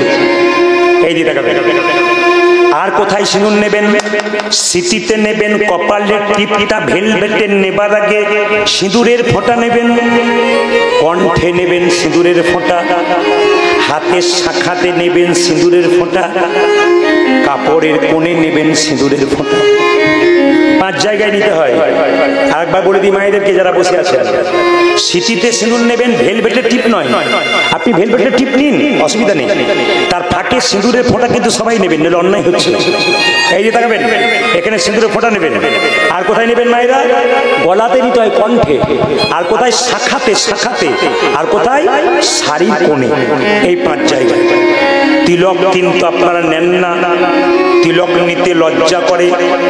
মুসলিম সমাজে কোনো ধর্মীয় মানুষ রাস্তা দিয়ে পেরিয়ে গেলে তাদের মেয়েরা বাচ্চাদেরকে বলে মৌলভী সাহেব যাচ্ছে, সালাম আলাইকুম করে দাও। বাচ্চা তখন বলে সালাম আলাইকুম, ওয়ালাইকুম সালাম। মানে মা শিখিয়ে দেন উনি ধর্মীয় মানুষ, ওনাকে সম্মান দাও। আর আমাদের হিন্দুদের কিছু মেয়ে আছে রাস্তায় বাচ্চা নিয়ে দাঁড়িয়ে থাকে, কান্নাকাটি করলে সাধু বাবা পেরিয়ে গেলে বলে কাঁদবি না, ওই দেখ সাধু বাবা যাচ্ছে, ধরিয়ে দেবো। মানে প্রথম থেকে শিখিয়ে দিই উনি ভালো লোক নন, বাচ্চাকে আমরা মনটা নষ্ট করে দিই। সব ধর্মের মানুষ তাদের ধর্মীয় মানুষকে যেমন সম্মান দেয়, এইদিকে তাকান, আপনারাও সেরকম সম্মান দেবেন। আস্তে আস্তে আস্তে আস্তে যে যেখানে বসে আছেন, যে যেখানে বসে আছেন মন দিয়ে শুনবেন। আমাদের ওদের যদি কেউ মারা যায়, মুসলিমদের কেউ মারা গেলে যে যেখানেই থাক না কেন কবরে মাটি দেবার জন্য সবাই যায়, পবিত্র ভাব নিয়ে যায়। আর আমাদের কেউ মারা গেলে পাড়ার লোকে বলে এক পেটি দিবি তবে যাই। বলুন হ্যাঁ না না, বিচার করে বলবেন। কারো পৌষ মাস, কারো সর্বনাশ। আমার মা মারা গেছে আর পাড়ার লোক বলছে এক পেটি দিবি তো কোনো অসুবিধা নাই, দিয়ে চলে আসে। কত নোংরা জায়গায় পৌঁছাচ্ছি। আপনার মা মারা গেছে, আমি মদ চাইছি, মদ নিয়ে যাব, তবে শ্মশান যাব। আমরা কত নোংরা জায়গায় যাচ্ছি, একটু বিচার করবেন, এই জায়গাগুলো ধরবেন আপনারা। মায়েরা, এই যে উনি তিলক দিচ্ছেন, আপনারা তিলক নিচ্ছেন, আমার দিকে তাকাবেন। তিলকের কটা দাগ, তাকান আমার দিকে। তিলকের কটা দাগ বাবা? পেছনে যারা আছেন, তিলকের কটা দাগ? দুটো। ভালো করে শুনবেন জায়গাগুলো, একটা ডান দিকে, একটা বাঁ দিকে। না, জোরে বলুন, আমার দিকে তাকান। তিলকের দুটো দাগ, একটা বাঁ দিকে, একটা ডান দিকে। ও মায়েরা, এই যে একটা দাগের নাম কি? ব্রহ্মা। একটা দাগের নাম কি? মহেশ্বর। মাঝখানে ফাঁকা জায়গাটি কি? বিষ্ণু। যার কপালে ব্রহ্মা, বিষ্ণু, মহেশ্বর আছে, তার আবার ভয় কি আছে? তবু নেবে না। আচ্ছা বেশ, এইটা হলো তিলক, গোবিন্দের চরণ। আস্তে এদিকে, এই এই গালে হাতটা ছাড়িয়ে দেন, ঘুমা, কিন্তু গালে হাতটা ছাড়িয়ে, কপালে হাত দিয়ে ঘুমাতে নেই, এমনি ঘুমাতে। এইদিকে তাকাবেন, আমার দিকে তাকান। এটা গোবিন্দের। এখন আর তিলক দেবেন না বাবা। হরে কৃষ্ণ, হরে কৃষ্ণ, হরে কৃষ্ণ। আর দেবার দরকার নেই, ডিস্টার্ব হয়, ওরা জানিয়েছে নিচে, আর দেবার দরকার নেই, দিলে অসুবিধা হবে। একবারে চুপচাপ ওরা কীর্তন শুনতে দিন। আমার দিকে তাকান। তিলকটা কি? গোবিন্দের চরণ। তাহলে এই যে ফোঁটাটা কি? ও মায়েরা, ফোঁটাটা দেখতে কেমন বলুন তো? ঠিক তুলসী পাতার মতো। এই যে মায়েরা, এই ফোঁটাটা তুলসী পাতার মতো নয়? এই তুলসী পাতা, এটা সত্যি তুলসী পাতা। নাকের মধ্যে ফোঁটা কতটা নেবেন? নাকটাকে 4 ভাগ করলে 3 ভাগ পর্যন্ত ফোঁটাটা নিতে হয়। এ হলো তিলক। আপনারা নিতে লজ্জা করছেন, হিন্দুদের এইটাই লজ্জা। কি? আমার পাশের বাড়িতে একটা মেয়ে 25 বছর বয়স, তিলক মালা পরে। পাশের বাড়ি মেয়েরা বরাবরই করে, বাবারে হারাধনের বইয়ের কি ঢং দিদি, তিলক মালা করেছে, ভগবান পেয়ে যাবে। এইটাই তো লজ্জার ব্যাপার। আচ্ছা আপনাদেরকে একটা কথা বলি, গানারডা গ্রামে যদি হাতি আসে আর উপরে মাহুত বসে থাকে, সবাই দেখবেন না দেখবেন না? জোরে বলুন হ্যাঁ না, দেখবেন না দেখবেন না? সবাই দেখবেন তো, তাই তো? সবাই দেখবেন, কেউ কেউ হাতিকে খাবার দেবেন, তাই তো? কিন্তু বলুন তো, সবাই হাতিকে ভালোবাসবেন, সবাই খাবার দেবেন, একদল আছে ওরা কিন্তু হাতির পেছন পেছন ছোটে। কারা? জোরে বলুন, কারা ছোটে? কুকুরগুলো ছোটে। কিন্তু দেখবেন কুকুরগুলো হাতির পাশে পাশে যায় না, একটু দূরে যায়। কেন? ও জানে হাতি যদি একবার পেছন থেকে মারে না, একসঙ্গে 10টা কুকুর একবার হরিবোল হয়ে যাবে। এই জন্য আপনি হাতির মতো কৃষ্ণ ভক্ত, আপনি হরিনাম করুন। যারা নিন্দা করবে তারা কুকুরের মতো, ওদের দিকে তাকাবেন না, তারা আপনার হরিভজন হবে না। তাই আপনাদের কাছে নিবেদন রইল, হিন্দু জাতির মানুষ আপনারা, আপনাদের কাছে নিবেদন, আপনি তিলক মালা নেবেন। হ্যাঁ, এবার বলে রাখি, যদি কেউ মনে করেন যে তিলক নিলে আমার লজ্জা হবে, আমি মাছ মাংস খেতে পাবো না, আমি তাদের নির্দেশ দিয়ে যাই, তিলক আপনি প্রতিদিন করুন। কিভাবে করবেন? জল তিলক নেবেন, হাতে জল নেবেন, মন্দিরে বসবেন। আপনার বাড়িতে তুলসী মন্দির হোক, কৃষ্ণ মন্দির হোক, বাড়িতে লক্ষ্মী মন্দির হোক, ওখানে বসবেন। আমার দিকে তাকান, এই আঙুলে করে জলের তিলক করে নেবেন। যেমন তিলক হয় সেরকম করবেন, কেউ দেখতে পাবে না, কিন্তু আপনার তিলক হয়ে গেল। প্রতিদিন জল দিয়ে এরকম করে তিলক করে নেবেন, প্রতিদিন এরকম একটা দাগ দিলেন, এরকম একটা দাগ দিলেন, ফোঁটা দিলেন, আপনার তিলক হয়ে গেল। এটার নাম জল তিলক। আপনি যা খাবেন খাবেন, কিন্তু তিলকটা করবেন। তবে বলে রাখি মায়েরা, এই যে তিলক দেওয়ার নীতি, এই আঙুলে দেওয়া যায়, এই আঙুলে দেওয়া যায়, এই আঙুলে দেওয়া যায়, এই আঙুলে দেওয়া যায়, এই আঙুলে দেওয়া যায়। মিলিয়ে নেবেন আমার কথাগুলো। এই যে বাবাজি তিলক দিচ্ছিলেন, খুব ভালো দিচ্ছিলেন, কিন্তু আমি আপনাদের বলি, তিলক দেওয়ার নিয়ম এই আঙুলে হয়, এই আঙুলে হয়, এই আঙুলে হয়, এই আঙুলে হয়, এই তাকে কোন আঙুলে দেবেন জেনে নিন, যাকে তাকে দেবেন না। আপনি তিলক করছেন কিংবা কোনো ব্রাহ্মণ ঠাকুর মন্দিরে পুজো করছে, আপনি গিয়ে কি বললেন, ঠাকুর, বাবা ঠাকুর একটু সিঁদুরে ফোঁটা দিয়ে দাও তো। যদি তিনি প্রকৃত ব্রাহ্মণ হন তবে সিঁদুরের ফোঁটাটা এই আঙুলে দেবেন। বৈষ্ণব ব্যক্তি আছেন, মন দিয়ে শুনুন, যদি প্রকৃত ব্রাহ্মণ হন উনি কিন্তু তিলকটা এরকম করে দেবেন, একবার অন্য আঙুলে দেবে না। আপনি তিলক কাটছেন, আপনাকে কেউ বলে একটু ফোঁটা দিয়ে দাও তো, আপনি এই আঙুলে দেবেন। তিলকের ফোঁটা দেওয়ার নিয়ম হচ্ছে এই আঙুল, তাকান সবাই, এই আঙুল, এই আঙুলে কাকে তিলক দেবেন? এই আঙুলে আপনার পাশের বাড়িতে কেউ মরে গেছে তাকে তিলক করতে হয়। মৃত ব্যক্তির কপালে তিলক করলে আপনার মঙ্গল হয়, মৃত ব্যক্তির কপালে তিলক করলে উনি বৈকুণ্ঠ প্রাপ্ত হয়। ওই জন্য মৃত ব্যক্তির কপালে তিলক দিলে আপনি এই আঙুলে দেবেন। যদি কেউ মরে গেছে তাকে তিলকটা এই আঙুলে দেবেন। এই আঙুলে তিলক কাকে দেবেন? আপনি নিজে এই আঙুলে তিলক নেবেন। যখন জল তিলক নেবেন, এইদিকে এইদিকে, যখন জল তিলক নেবেন এই আঙুলে, এই আঙুলে নিজে তিলক নেবেন সবসময় এই আঙুলটাতে মধ্যমা। আর এই আঙুলে তিলক কে নেবে? তাকান, এই আঙুলে কি তিলক কে নেবে? আপনি ভগবানের চরণে তিলক দেবেন এই আঙুলে, আপনি গুরুদেবের চরণে তিলক দেবেন এই আঙুলে। মায়েরা যারা গুরু মন্ত্র নিয়েছেন তারা কোন আঙুল থেকে ভজন করেন? এই আঙুল থেকে ভজন করেন গুরু মন্ত্র। এটা হচ্ছে ভগবান বিষ্ণুর আঙুল। একটা তুলসী পাতা গোবিন্দকে দেবেন, এই আঙুলটা টাচ চাই। একটা বাতাসা গোবিন্দকে দেবেন, এই আঙুলের টাচ চাই। এই আঙুলটা ছাড়া কিন্তু কোনো কাজ হবে না। আপনি যে তুলসী পাতা দেন, এই আঙুল টাচ না করেন হলো না। আপনি বাতাসা গোবিন্দকে দিচ্ছেন, এই আঙুল টাচ না করলে হবে না। এটা হচ্ছে ভগবান বিষ্ণুর আঙুল। আর এই আঙুলটা ব্যবহার কখন করেন? ভাইয়ের কপালে দিলাম ফোঁটা, জমের দুয়ারে পড়লো কাটা, ভাই ফোঁটার সময় আপনারা তিলক দেন। প্রত্যেকটা আঙুল কিন্তু কাজে লাগে। ভগবান শ্রীকৃষ্ণকে মা যশোদা সাজাচ্ছে। এরা আপনাদের ছেলেকে যখন তিলক দেবেন কপালে, ছোট ছোট বাচ্চাকে কপালে তিলক দিন তো কি দিন? গোবরে ফোঁটা দিন। হ্যাঁ, বাচ্চাটাকে একটু মাথায় জল টল দিন আর ভগবানের নাম করে একটু মাথায় হাত বুলিয়ে দিন। ও একটু নার্ভের প্রবলেম হচ্ছে, ঠিক হয়ে যাবে, কোনো অসুবিধা নেই। সব গৌর গোবিন্দের কৃপা আছে, কোনো অসুবিধা নেই। মায়ের একটু উলুধ্বনি দিন, সব ঠিক। নিতাই গৌর। আপনাদের এই গানটা আসলে খুব ভালো, ধন্যবাদ জানালাম আপনাদেরকে। খুব সুন্দর পরিবেশ তৈরি করেছেন আপনারা, সুন্দর তৈরি করেছেন। ও বসে বসে কীর্তন শুনছিল, আবার শুনবে, কোনো অসুবিধা নেই। আবার এসো বাবা, তুমি বসো, খুব সুন্দর বসো, বসো। ও বসতে চাইছে, কীর্তনে বসতে দিন। ও আমার কাছে ঘুর ঘুর ঘুর ঘুর করছে ওখানে গিয়ে সব সময়। খুব ভক্ত ছিল, খুব ভালো ছিল। ও একটা 6 বছরের ছেলে পাওয়া যাচ্ছে না। আসলে ছেলে মেয়ে আসলে মেয়েটা হারায়নি, মেয়ের মা হারিয়ে গেছে। কেন বলুন তো? হরিনামে হারিয়ে গেছে। হরিনাম শুনতে শুনতে ভুলে গেছে আমার মেয়ে কোথায় আছে। আচ্ছা ঠিক আছে, বাচ্চা ছেলে যদি আপনারা যারা ধারে বসে আছেন তাদের কিছু নিবেদন রইলে, যদি কোনো বাচ্চা ছেলে আপনাদের পাশাপাশি গেছে বা কাঁদছে তাহলে আপনারা কমিটির হাতে তুলে দিন। যদি কোনো বাচ্চা ছেলে দেখবেন রাস্তায় কোথাও কাঁদছে, আপনারা যারা দূরে বসে আছেন তারা কিন্তু কমিটির হাতে ছেলেগুলোকে তুলে দিন, ছেলেটাকে তুলে দিন, মেয়েটাকে। আস্তে মায়েরা একবার জোরে বলুন, রাধা রানী কি? একটু জোরে বলুন, শ্যাম সুন্দর কি? একটু জোরে বলুন, মদন মোহন কি? আচ্ছা, আমি আপনার বুদ্ধি দিই, আপনাদের বাচ্চার কপালে তিলক দেবেন। দেখবেন অনেক বাচ্চাকে গোবরে ফোঁটা দেয় না, জোরে বলুন হ্যাঁ না? অনেককে কাজলের ফোঁটা দেয় না। আমি আপনাদের বলে যাই, আপনার ছেলের কপালে হরিচন্দনের মৃত্তিকা দেবেন। অনেকে প্রশ্ন করবেন, বাবা হরিচন্দনের মৃত্তিকা দিলে কি হয়? ছেলের বিপদ হয় না গো। যদি ছেলের কপালে হরিচন্দনের মৃত্তিকা দেওয়া হয়, ছেলের বিপদ হয় না। প্রশ্ন করবেন কিরকম? হরিচন্দনের মৃত্তিকা কাকে বলে? তুলসী তলা, কাঁচা মাটি আর মায়ের স্তনদুগ্ধ একসঙ্গে মিশিয়ে ছেলের কপালে দিলে ছেলের কোনো বিপদ হয় না। কি বললাম? তুলসী তলা, কাঁচা মাটি আর মায়ের স্তনদুগ্ধ একসঙ্গে মিশিয়ে ছেলের কপালে দিলে ছেলের কোনো বিপদ হয় না। এটা হরিচন্দনের মৃত্তিকা। মা যশোদা সবসময় দিতেন। সবাই লক্ষ্য করুন মায়েরা, মায়ের কপাল থেকে, মায়ের কোল থেকে গোপাল নেমে নেমে চলে যাচ্ছে, আর মা কি করছে? বাম কনিষ্ঠাঙ্গুলে দন্তাঘাত করছে। তার মানে কি?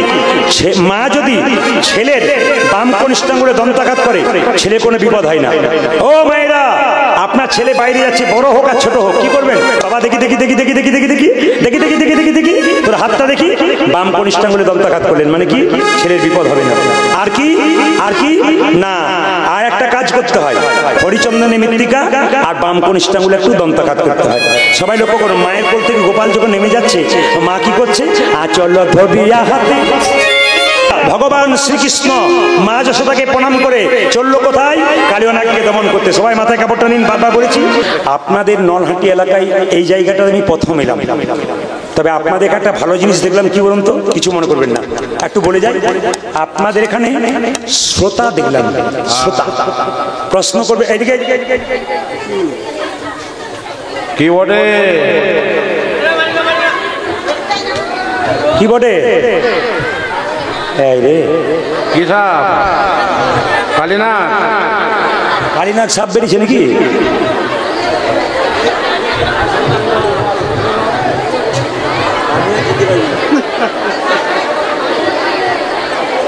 চলে গেছে?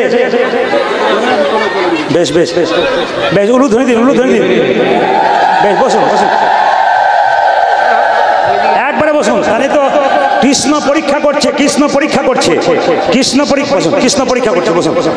জয় বল রাধা রানী কি, শ্যাম সুন্দর কি। আপনাদের বিপদ চলে গেল, এরা এখন ভাবছে এইদিকে যদি বেরিয়ে যায়। আপনারা চুপ করে বসুন, বেরোলে ওদেরকে বলবেন আর লক্ষ্য করবেন। হরে কৃষ্ণ মায়েরা, জোরে বলুন রাধা রানী কি, আরো জোরে, শ্যাম সুন্দর কি, মদন মোহন কি। আগে আপনাদের কীর্তনটা গাইয়ে দিই, তারপর কালীয় নাগকে দমন করবো, আমরাও দমন করবো আমাদের কালীয় নাগকে। সবাই মিলে গাইবেন হাত তুলে। আপনাদের যে সুবিধা নাই মায়েদের, ওটা আছে। যে মা জীবনে কোনোদিন মাথায় কাপড় নেয় না, ঘুম এলে কৃষ্ণ কেশব, পাশের মেয়েটা বলছে দিদি তুমি ঘুমোচ্ছ, বলে ঘুমাই নাই, ধ্যান করে করে শুনছি। এমন ধ্যান করো না লম্বা হয়ে পড়ে যাবে, তখন আবার তুলে নিয়ে যেতে হবে। এই দিয়ে তাকান, এই দিয়ে তাকাবেন মায়েরা। আমি ঝাড়খণ্ডে একটা জায়গায় গান করি প্রতি বছর, আসতে রামনবমীর সময়। ওখানে নিয়ম হচ্ছে বিকেল 4টা থেকে 7টা পর্যন্ত রামায়ণ হবে, আর 7টা পরে কীর্তন হবে। আমি প্রতি বছর যাই, 2-4 বছর ধরে যাচ্ছি না, ইউটিউবের মাধ্যমে প্রচুর চাপ থাকার জন্য বহু দূরে দূরে আমাকে যেতে হয়, তাই আমি যেতে পারছি না, সবাইকে সময় দিতে পারছি না। 1 বছর আগে বুকিং করতে হয়। ইনারা 1 বছর আগে এখানে কোথায় গান করতে গিয়েছিলাম, ওখানে ওনারা বায়না করে এসেছিলেন। আবার কালকে যেখানে আছে আপনাদের নলহাটি এলাকাতে আছে, চাত্রার পাশেই কোন একটা জায়গাতে আছে, 4 থেকে 10 কিলোমিটার। তো যাই হোক, কানাইপুর বলে একটা জায়গায় আপনাদের কাছে নিবেদন রইল, যে যেখানে, হ্যাঁ যে যেখানে আছেন একটু মন দিয়ে শুনবেন মায়েরা, আস্তে আস্তে এইদিকে এইদিকে সবাই লক্ষ্য করুন। ওখানে নিয়ম হচ্ছে 7টা থেকে 10টা কীর্তন। তো মায়েরা, আচ্ছা বলুন তো, এইখানে যদি গানারটাতে 4টা থেকে 7টা রামায়ণ হতো, আর 7টা পরে কীর্তন হতো, তা 4টা থেকে 7টা বাড়ির বউগুলো আসতো না শাশুড়িরা আসতো? জোরে বলুন, কারা আসতো? বউগুলো না শাশুড়িরা? জোরে বলুন। অনেকে ভয়ে বলছে না, বলছে তুই বলো, বলছে তুই বল। শাশুড়িরা কেন শাশুড়ি আসতো বলুন তো? বউগুলো কি বলতো? খালি ঘরে বসে বলবো, খালি ঘরে বসে করবো, ঘর থেকে বার করলেই বাঁচি আর কি। মায়েরা, এখন একটা জায়গায় কীর্তন হচ্ছে, রামায়ণ পাঠ শুরু হলো 4টা থেকে 7টা। একজন বুড়িমাকে তার ঠাকুমাকে তার নাতনি আঙুল ধরে ধরে নিয়ে এলো, আসরে বসালো, রামায়ণ শুরু হলো, পা লম্বা করলো, কীর্তন শুরু হলো, গা লম্বা করলো, কীর্তন শেষ হলো, নাক ডাকতে শুরু। যখন কীর্তন শেষ হয়ে গেছে, সবাই যখন উঠছে, তখন ঠাকুমার নাতনিকে বলছে আরম্ভ হলো, বলে আজ আর হবে না, কাল হবে, চলো চলো চলো। 3 দিন কীর্তন হয়ে গেল। কুঞ্জ বর্ণনের দিনে আমার কাছে এসে বলছে, বাবা প্রদীপ, তোর কীর্তনে কি মজা। আমার ঠাকুমা, তুমি তো ঘুমোচ্ছিলে, তুমি মজা কি পেলে? বলছে বাবারে, তোর কীর্তনে একটা মজা পেয়েছি, কাউকে বলি নাই, তোকে বলবার জন্য এসেছি। বলে কি না, আমার বাড়িতে গরমকালের দিনে আমার ঘুম আসে না, ছেলেরা 3টে করে ফ্যান দেয়, 2টো করে ঘুমের ট্যাবলেট দেয়, ঘুমিয়ে আসে না, আর তোর কীর্তনে কি ঘুম রে, আমার ঘুম লাভ হয়েছে। এখন যে রামায়ণ পাঠ করছে তার কাছে কি বলছে, বাবা তোর রামায়ণ পাঠ খুব ভালো। বলে কেন? ওনারাও আজকে বুঝতে পেরেছেন কিছু চলছে, মানে কুকুরগুলো বুঝতে পেরেছিল, ওদের মধ্যে আন্দোলন চলছে, মিটিং হতে হতে ঝগড়া হচ্ছে যে গান আড্ডাতে এত লোক হচ্ছে কেন, কি ব্যাপার। এই দেখেন মায়েরা, তো যে রামায়ণ পাঠ করছে তার কাছে গিয়ে বলছে, বাবা তোর রামায়ণ পাঠ খুব ভালো, যাকে ভালো বলা হয় তার তো খুব ভালো ভালো হবে। এখন সে বলছে, বুড়িমা তুমি ভালো শুনেছো? বলে 3 দিন ধরে রামায়ণ পাঠ শুনলাম, সব বুঝলাম, একটা জিনিস বুঝি নেই। বলে কি? রাম রাক্ষস না রাবণ রাক্ষস? এখন রামায়ণ পাঠক রেগে বলো, রাম রাক্ষস নয়, রাবণ রাক্ষস নয়, রাক্ষস আমি যে তোমাকে বোঝাতে পারলাম। ভগবান শ্রীকৃষ্ণ কি করছে? মা কালীয় নাগ মনে মনে ভাবছে, একে পুচ্ছতে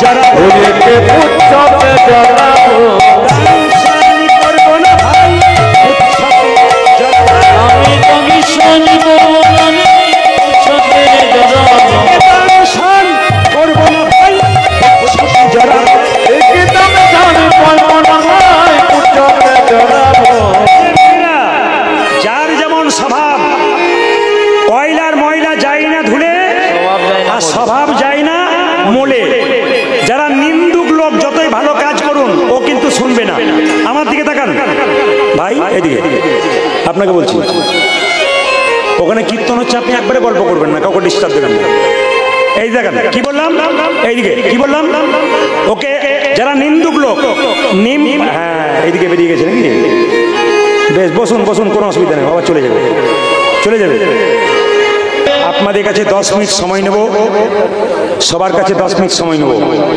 এই 10টা মিনিট কিন্তু আপনারা কারো সঙ্গে কোনো কথা বলবেন না আপনারা কোনো এইদিকে এইদিকে এইদিকে এইদিকে এইদিকে ওহ বাবারি বাবারি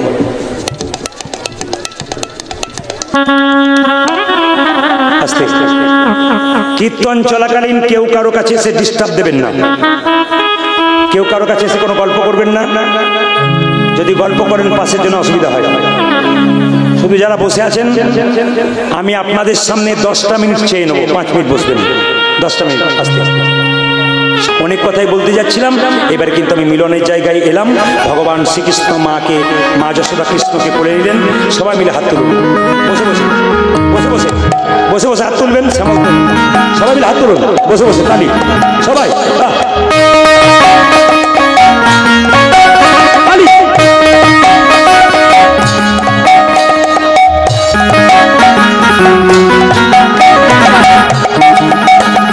একসঙ্গে